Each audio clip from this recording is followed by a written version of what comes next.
Okay, we have different types of joints. So we have your synarthrosis joints, which are non-synovial joints.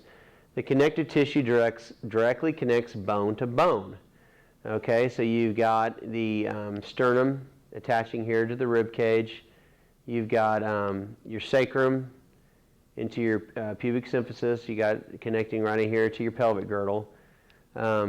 Cartilaginous is cartilage on both sides of the joint. Okay, so understand the difference between cartilaginous and you understand where fibrous is slight movement possible between distal tibia and fibula versus radius and ulna. Like on the distal end of it, there's slight movement. We talked about distal being further away as opposed to proximal earlier.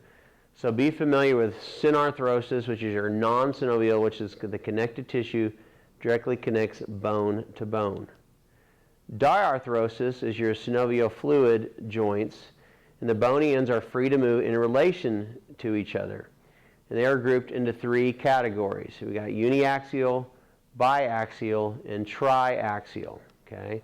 First example, uniaxial is motion in one plane or one axis. An example would be a hinge joint, which involves two articular surfaces that restrict movement largely to one axis. So like your example would be your elbow joint or your knee joint. Okay? You got a hinge joint. It's restricted to basically flexion and extension of the joint. And they have strong collateral ligaments, okay, which is going to be the lateral portion on either side of that joint.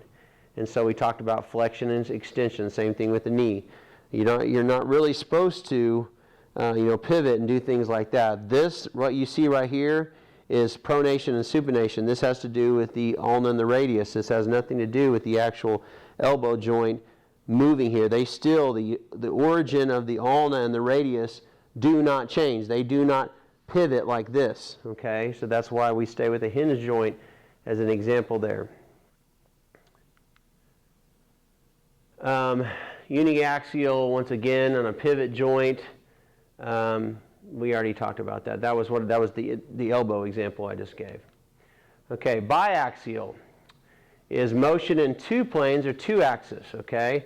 So on the wrist, for example, we've got flexion and extension, okay, but we have lateral flexion and extension, but we don't have rotation of the wrist. That doesn't happen. So there's only two motions, two planes of motion, two axes.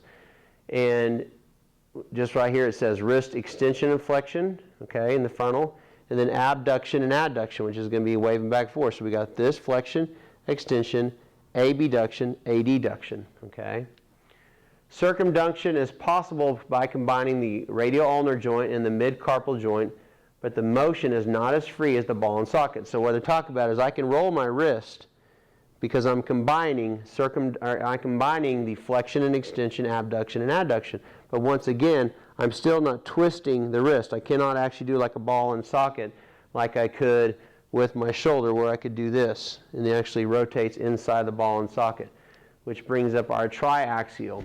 Okay, the intertarsal joints in the foot and wrist would be an example, because you can actually rotate them. These joints are formed by the proximity of two relatively flat surfaces. This allows gliding to occur. So you have motion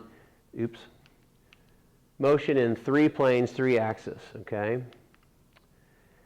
Major joints of the body. So here you got some more examples of your different types of joints. You got your hand joint, which is your synovial type joint. Thumb, also a synovial joint.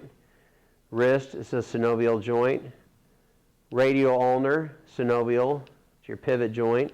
Elbow is a hinge joint, it's also a synovial type joint. Shoulder, synovial, it's a ball and socket joint, okay. Ribs and sternum are cartilaginous because you talk about connecting bones to the ends of the cartilage. Lower extremity, you got your foot, which is a synovial joint or condyloid joint. Ankle, synovial or a hinge joint.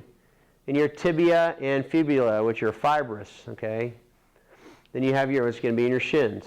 Your knee is going to be your modified hinge, they're calling that, and it's also a synovial joint. Function for the skeletal system is to give, I can't even say that word, rigidity. Okay. The next section we're going to talk about is the skeletal system in terms of the whole structure. Obviously, the skeleton gives rigidity and form to the body. One of the statements you'll hear people say is we're just a bag of bones. And our muscles use the skeleton they're attached to make our body move. But that's what gives us support, because if we didn't have bones there, we couldn't move as well. So they absolutely work together. Excuse me.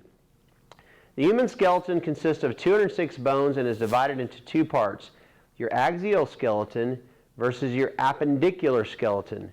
Next page, we're going to see that the axial skeleton consists of the bones found around the axis or midline of the body. It's kind of your trunk. All right? So that would include your skull, your vertebral column, your sternum, and your ribs. So that's all the basically your trunk skeletal bones. Versus your appendicular, think appendages, anything like your arm bones, your leg bones, and so forth, and anything extending off your fingers, your toes, and so forth. The axial skeleton is your main structure. I mean, we talk about core training a lot with training, and your core is your structure. That's going to give you support. So that's how those things tie in together. It also provides protection to all your major organs, your heart, lungs, your central nervous system, and so forth. And you talk about spinal cord injuries. It's huge a part of the axial skeleton. There's a picture basically of the axial skeleton in addition to the skull with that, obviously separated. Within the axial skeleton, we break down into the actual sections of the spinal column. You have 7 cervical vertebrae, which lie right here. We have 12 thoracic vertebrae, which is right here, your mid-back. You have 5 lumbar, or your base of your lumbar is kind of your tree trunk of your spine, we call that. Your sacrum, which are actually 5 fused bones. You see a lot of sacral area that connect with the lumbar and sacrum connect. A lot of injuries there you'll see with lower back injuries, a lot of originate in that area.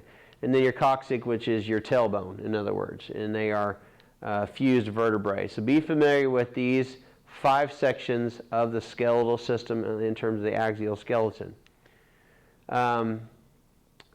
Just as is redundant, we already did that. Okay, so the appendicular skeleton, you can refer to this, kind of gives you really specifics in terms of how many bones.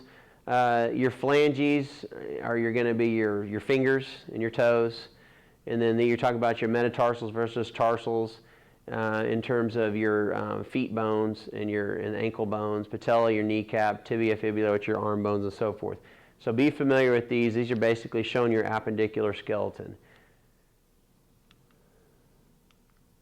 Here's just another example where you can see the actual whole skeletal system as a picture, as a reference.